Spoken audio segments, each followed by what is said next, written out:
Welcome to the program, guys, and today you join us in Bangkok on the 49th floor, believe it or not. Never been this high before, but it's a pleasure to come this high and meet Dr. Robert Goldman. Welcome to the show. Thank you. Thank you.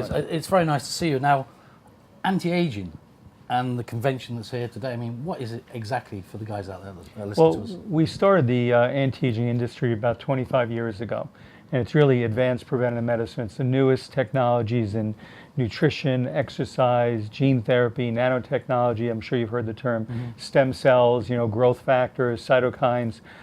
So we developed the field, and we're the largest organization in the world, medical association, as well as the largest exposition group, conference group. And we do these all over the world. The largest ones, of course, are in the US. So for like a convention like this and the people that come to it, I mean, who are the people that are actually coming to Almost your all convention? doctors, almost all MD, PhDs, high-level scientists, people in private practice, researchers. You'll have some ancillary health professionals, but mostly physicians. So like they'd come to you, come to the conference and they'd learn more from you guys, and of course, and if they wanted to advance that on their learning pattern or what they do in life, I mean, can they do that through you? Sure, we have fellowship programs, even master's degree programs that are run through American Medical University. So someone here in Thailand can actually do a full series of fellowship modules online and go through the entire program and actually earn a master's degree from an American medical school because it's such high level teaching. But doing all the things you do, I mean, is there ever that sort of like, when I think and look at what you've done in the past and with all the stem cell and that, is there that eureka moment? Does that exist? Well, yeah, I mean, it does. You have a series of mini eurekas before you really hit a big eureka. Realize that most of us fail many, many times before we hit a big win. Typically, you'll fail like 14 times before you get one good win. I used to keep a plaque with metal plates on it with all my failed projects, and I ran out of spaces. There were like 30 or so on this one plaque. That was 20 years ago. I stopped making the plaques. But along the way, you do have those heavy wins. But the main thing is you're not giving up. You have to continue to keep striving, keep pushing. And do it because you feel it needs to be done, not because you're really going to get something necessarily out of it. Just like charitable work. You're not doing the charitable work to get something back. You're doing the charitable work because it's the right thing to do. I mean, I can see why you do it, but I mean, don't you ever step back on yourself and look back at the achievements and just say, wow? Not really. Too busy looking forward. I mean, you may take a moment and say, hey, that's pretty cool, but you don't get hung up because you're too busy focused on what's coming. Actually, the reason I started like the International Sports Hall of Fame is at this stage of my career, I thought I'd just be recognizing others and giving awards out, not getting awards. Sure. And so this has been kind of an odd turn. When I was a competitive athlete, this would happen all the time. Yeah, sure. But as more of a sports official or as a emeritus member of the sports and martial arts community, I assumed that this part of my career would be more just giving awards and saluting others. And it's very nice that people recognize the stuff you do, but it's at the end of the day, we're only here for a nanosecond anyway, so we got to do what we can that's right and good and help people, and that's really... It's a great outlook. What about people that you see or you see in your field now, and you look at them and you think, wow, they really stand out, they're really going to go far, they've got some great ideas. Do you sort of latch onto them and help them more than you do others? Well, mentorship is critical, and that's one of the things I really like about martial arts teachers or people who study martial arts, is because everyone becomes a teacher or a mentor, which is different than really any other sport. The other sports, it's all about them. In martial arts, even though there's a strong egoic component, they really want to help, they want to teach, they want to share their art, they want to see a continuum of that legacy, which is really a special portion, which is why I've sort of been drawn back into the martial arts arena, because of that mentorship and that colleagueship, except I'm trying to pull the East Coast guys from the West Coast guys and the Wing Chun guys to get along with the Shotokan guys. I don't have a school, I have no agenda, there's no competition, so I'm sort of like Switzerland, trying to get the different traditional martial arts to work together. Yeah.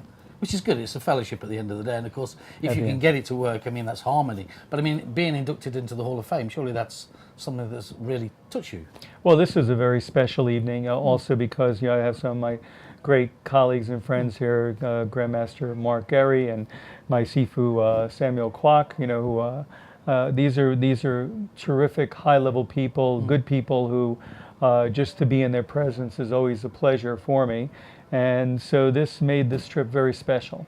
Well, I know that Mark and the guys look up to you very much, and I appreciate for you to take out your time today and just sit down 5 minutes with me and have a little chat with me. It's been Pleasure. fantastic to meet you.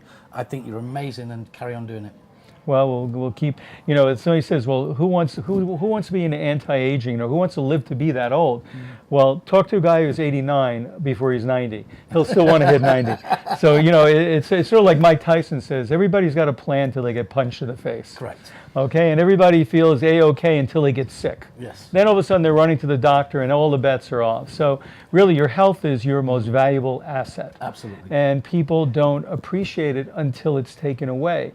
And another one, I've had great mentors. Arnold Schwarzenegger, Jack LaLanne, who was a number of world records I broke, Reg Park, Ben and Joe Weider, who started the whole bodybuilding industry. I've had these really tremendous mentors.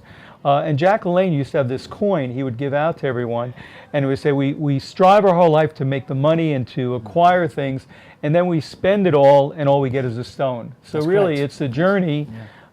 And what legacy, what lives you touch, you know, it's not the breath you take, it's the breath you take away, and the changes that you make in other people. And That's also- really the bottom line. What I mean, you want to be remembered for what you've done. Well, surely. you'd like to be, but you know, 2, 3, 4, 500 years, you know, I'm not really, you know, expecting much of that.